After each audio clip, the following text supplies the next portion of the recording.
Hello, welcome to the channel, and today a philosopher is going to be talking about Batman Begins. It's called Batman Begins, so it's a kind of origin story. What does it tell us about trauma? The bats again. Yeah, I mean, trauma's obviously a theme there, isn't it? And as you say, it's an origin story, and the title is Batman Begins, because in the history of Batman, as far as I understand, there isn't quite so much emphasis placed on the origin, but that's what this film is about. And I think it places the film in a psychological tradition, that the actions of the superhero later on are influenced by events earlier on, particularly in childhood. So there's an element of psychology that we can talk about. I think it also situates the film in the tradition of Hitchcock, who will present psychologically compromised characters in reference to earlier childhood incidents. I'm thinking particularly of Spellbound, Psycho, and the one which this film most obviously alludes to, which is The Birds. Yeah. And this obviously is a film noir, not directly in the Hitchcock tradition, but clearly indebted to it in some way. Just on the word trauma itself, it comes from a Greek word and a Greek verb, ultimately, which is to pierce or to lacerate. Often it's thought of as just being a wound, but the interesting thing for me about the notion of trauma is that it compromises the integrity of the self. It's not just a wound, an external wound, which is how some people quote the etymology, but it actually penetrates the surface of the body in some way. And I think that's important because the notion of the integrity of the whole or of the self is something which Batman as a construct is living with, because he actually divides into two selves. There's a before Batman, who is the son of the billionaire, Bruce Wayne, and then there is the second character, the Batman who begins at an early childhood age. So trauma creates that splitting, amongst other things. And we have, what you'd call in certain branches of clinical psychology or even psychiatry, an extended discursus really on aversion therapy, which is if you have a fear of something, you need to embrace it, which is essentially what he does. Why bats? Master Wayne? Bats frighten me. So it's a kind of an extended version of aversion therapy, I suppose, is one way of thinking about it. I mean, what makes trauma, and this is a thought I've borrowed from the French philosopher Jacques Derrida, is that it can repeat. So you or I might have had exactly the same experience as the young Bruce Wayne, falling down a cave and waking up the bats and being swarmed by them. And it might have affected us completely differently from how it affected Bruce Wayne. The point for him was that it came back in nightmares. The bats again. And embedded itself as a trauma. Whereas you or I might have had that experience, it might have been horrible, but then we might have gotten over it, so we might have brushed it off. So trauma is that which repeats. It's not processed. And whatever the state the brain was or mind was at the time of the trauma, it wasn't capacious enough to be able to process the trauma. And so it deferred it in a process which Freud calls Nachträglichkeit, a deferral, essentially. You defer the trauma over time because you can't process it in the present. So it repeats. And Freud has this extraordinary phrase, we repeat what we don't understand. And in a certain sense, Batman is in a cycle of repeating the bat issue. You can say he's conquering it because he's channeling for allegedly good purposes. I'm Batman. But he's still repeating it, still dressing up in the costume every few weeks or what have you. So in that sense, the trauma is traumatic. The aversion therapy doesn't actually produce a psychological end for him because he's continuing to revert to that character. And this is one of 3 films in a trilogy, so it keeps coming back. So the trauma, luckily for us filmgoers, is never actually dealt with. It remains traumatic for Batman, and that's why he remains Batman. But of course he's able, the complication here is that he's also able to split that off into a split personality. And I can't do that as Bruce Wayne. Again, and there's a Hitchcockian version of that. And the notion of a split personality, of course, goes back to Jekyll and Hyde and beyond. You were saying that some people can go through the same trauma and not be affected by it. Yeah. Would that, the fact that he was affected by it, would that be to do with his upbringing and his parents? Would there be something further back in his childhood that was... Yeah, I mean, we don't probably have enough information in the film or as a fiction to say exactly what it is that triggered the trauma. Because they talk about his father a lot. Bruce. They talk about his trauma, the father a lot. Being a weak man, like the criminals see him as a weak man, his father, don't they? Potentially, I think they do that more to provoke Yeah. Bruce Wayne than to offer a statement of fact, because I think we, the audience, are encouraged to take the side of the Freudian slip. Here we are talking about Freudianisms, and there's one. And I think there's another whole class dynamic there which is worth thinking about, because he's not the ordinary son of an ordinary man or even a farmer. Yeah. He is the son of a wealthy billionaire, and there is a sense of Gotham's social setup as essentially a kind of, I wouldn't call it a kleptocracy, but certainly a place run by wealthy individuals being disturbed now by this criminal underworld, as though only people of apparently old money have access or a right to that wealth. You're Bruce Wayne, the Prince of God. Whereas the criminal underworld don't. So there's and no doubt it's been done, there's a whole kind of political or class analysis that could be done on it. But in relation to the trauma, is it related to his father? You could say, well, the cave is situated underneath the stately home in which they live. And insofar as the cave is a metaphor for the unconscious, which it kind of is in that film, you could say that represents what's repressed through the wealthy lifestyle of the billionaire. Now, on the one hand, what's repressed are the poor and the outcasts from society represented by Falcone and his goons. But also what's repressed is the things which come to disturb the psyche. So the outer level, the castle and the environs and the privileged lifestyle exists only to the extent that it buries something else. So it's one at a cost, that luxury. Yeah. So to that extent, we have a visual representation of conscious, apparently untroubled, wealthy life, literally sitting on top a cave, which serves effectively to represent an unconscious. And certainly in Freud, that metaphor corresponds with the notion of the unconscious as something which has to be mined. Like there's an archaeology of the mind, there's an upper layer and there's a lower layer, there are strata. So it's, there's an archaeology. And it's interesting that he burns the house down at the end. Yeah, I mean, there's a question there who the himself is in that case, because by that point, he's sort of integrated Batman a little bit into his everyday presence and vice versa. But of course, although he may have burned it down for the purposes of the climax of the film, we know he returns in the next movie. But at the end of the movie, he says he's going to rebuild it. Yeah, and he's going to rebuild it anyway.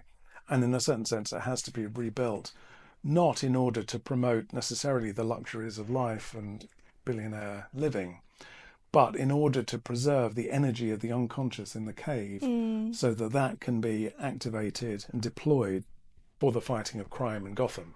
Before we started talking, I thought that Batman was the most sane person in Gotham, because everyone just seems mad. The work offered by organized crime must have an attraction to the insane.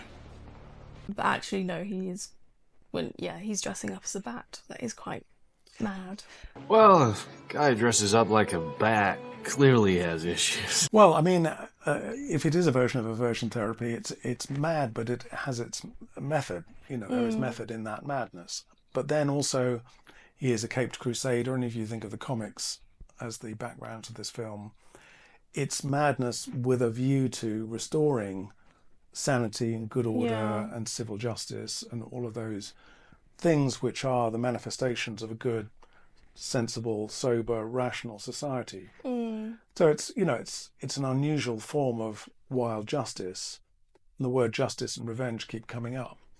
But it is a kind of madness with a view to restoring a kind of sanity. And to that extent, it's accepted. And you could argue the figure of the hero, which he is one way in which the, as it were, orthodox society allows for disruption, because the hero is is in a certain sense an outsider. It's good outsider rather than bad outsider. Falcone would be the bad outsider. Batman's the good outsider. But in a sense, that liminality is what the good society nevertheless tolerates in order to maintain itself. So in a strange way, he is like an inverted version of a scapegoat. So whereas Falcone is sort of ridden out of town, Batman is preserved and allowed to maintain his presence because he, through the possibility of being sacrificed through risking his life, essentially, he is capable of restoring, order in Gotham, which, and obviously Gotham is a multi-layered place, containing all sorts of references to cities, to the metropolis, references to actual cities, New York, Tokyo, and so on.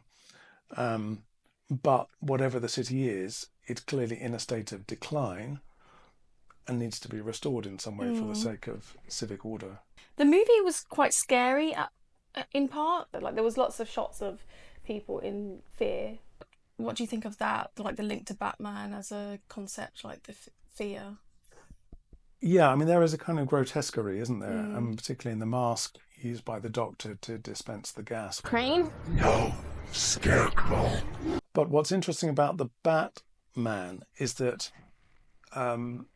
although ostensibly he derives from this somewhat gothic world of bats and caves and so on, the way in which his persona is constructed is rather elegant. So we have the figure of Morgan Freeman, who is the equivalent of Q in a James Bond movie, equipping him with all the gear, including his Bat car, which is the equivalent of the Aston Martin in James Bond. Almost like a tailor fitting him out for a bespoke suit. Yeah. So it's a rather refined notion of grotesquery. If it's a bat, it's very sleek and elegant, suave, a little bit erotic, slightly sexy. And all of those things, I think, serve to deprive the sheer grotesque or gothic grotesquery, which could be derived from the bats, and put it into Batman, and enable him to separate himself from the grotesquery elsewhere in the film. So the mask that Batman wears is really quite different from the mask used by the Doctor, which is a bit formless and a bit inscrutable. The Scarecrow. Yeah, exactly, the Scarecrow mask. And it's as if to say, well, there's kind of good disguise and bad disguise here. There's grotesque masks, and there are these rather chiseled, beautiful, almost abstractified masks that Batman wears. Let me say one other thing about horror, because I mentioned Hitchcock earlier, and with the bats, particularly the swarming of the bats, I think it's hard not to be reminded of, intentionally or otherwise, of the birds in Hitchcock. And the birds in Hitchcock as well are markers of psychological value. They are effectively the objective correlative of the mother's jealousy of the woman who's coming to her son's life, and their function in a way is to try and disrupt that union.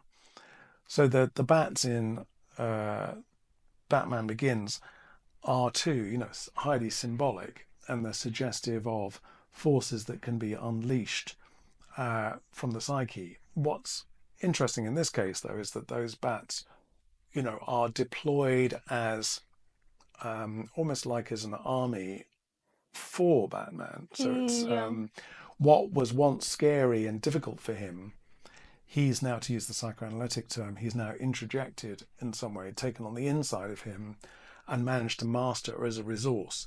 And actually that theme of mastery, I think, is worth just touching on, because the film opens with Bruce Wayne pre-Batman but post-childhood in the wilds of some Asian terrain where he's being trained in sort of martial arts, where both the Liam Neeson character and the Guru character are dedicated to his training regimen.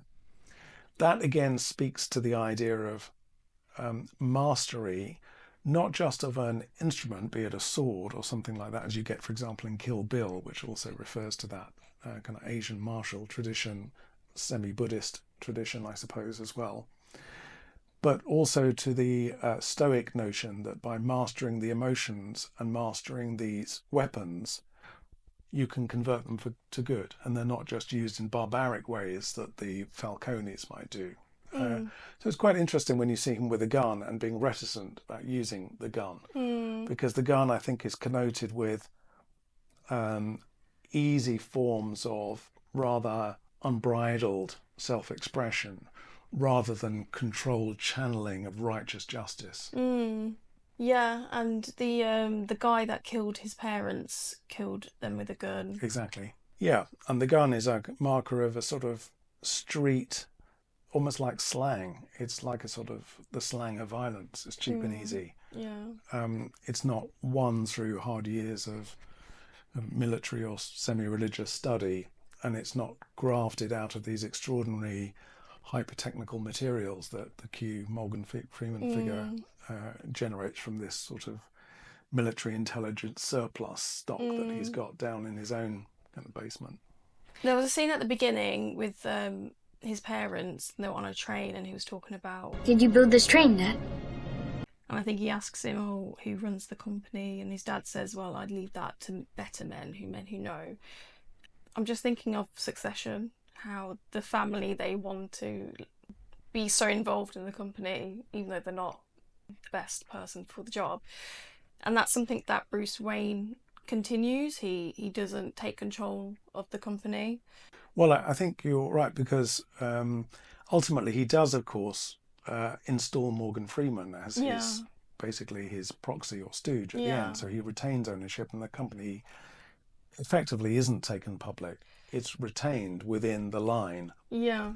And that's interesting to me because, again, in terms of class system, we have the quasi-aristocratic Waynes whose company that's built up all of this money is at risk of going public and being devolved to any kind of Tom, Dick and Harry. But the fact that that public sale is then curtailed, or at least retained within the family, speaks again to an aristocratic aspiration on the part of Gotham and its authorities and the governance structure there, whereby we have a reference to kind of good capitalism, as it were, which is what Gotham is clearly aspiring to, perhaps out of nostalgia. So there's good capitalism, which is quasi-monarchical and an effect of blood succession or blood inheritance. That's the best type. Then we have the idea of the IPO, the public offering, and, well, now anybody can buy a share, which is good for capitalism in some ways, but less good because there's less of this monarchical or hereditary or aristocratic control. And then the third tier is that really of the gangsters who are working around the rules altogether through their own clan structure implicitly, but a clan structure which is clearly on the wrong side of the law. It's interesting that there's all those structures, and yes, it is monarchical. Well, it's hereditary at least. Yeah, so he is still in control, but he has his own CEO of the company. But then he has this persona of being a playboy. Yeah. But then he is actually in control of the streets as well, because he's Batman and he's putting people, catching the criminals. So in a way, he's got control of the whole city. Yeah, he does, and it's this is what makes him a hero, a fantasy figure, and so on. And actually, by the end, he's much less the playboy and much more like the good guy, and he receives the gift from his love interest of the arrowhead, as though his days of playboying are behind him in some way. So becoming Batman has also helped him evolve as Bruce Wayne Yeah. in some way. And so there is, as I was saying, that a slight overcoming of the splitting of the two characters, or at least a suggestion that it's in his control, which probably was always the case, but is in his control, and to such an extent that the goodness of Batman as this sort of suave figure of rescuing is now educating Bruce Wayne on how to be a good person. And this is probably the point at which, just to interject, since the title of our channel is A Philosopher Reacts to Film and TV, that there is a very famous philosophical paper written in 1974 by Thomas Nagel called What's It Like to Be a Bat? It wasn't about Batman, it's about the nature of consciousness and whether animals have consciousness and so on. And his argument is essentially that a bat doesn't know what it's like to be a bat. So it might have consciousness in the sense that it's aware of things around it, but it doesn't have the self-consciousness that human beings would have. Now, there are lots of people who've disagreed with Thomas Nagel and taken him to task over this point, but that's the key phrase for Nagel. You know, we have consciousness when we know what it's like to be ourselves. Like, you know what it's like to be a human, or at least in principle you do. I know what it's like to be a human. Nagel's saying, well, a bat doesn't know what it's like to be a bat. It's just a bat. It doesn't have that fold, that meta stage, that extra layer, which allows for what he would adjudicate to be proper consciousness. Now, in the case of Batman, he's very self-consciously Batman, and he's very self-consciously Bruce Wayne. Yeah. But what he's taking over from the bats is the power to overcome fear. That's the critical thing for him. And once he can overcome fear, so fear is one of the key words, as you were saying at the beginning, and having overcome fear, he's now in a position to move beyond just revenge, because revenge, it's suggested, is just a brutish reaction, and pursue justice instead. So there's one of the other hierarchies in the film, that justice is higher than revenge.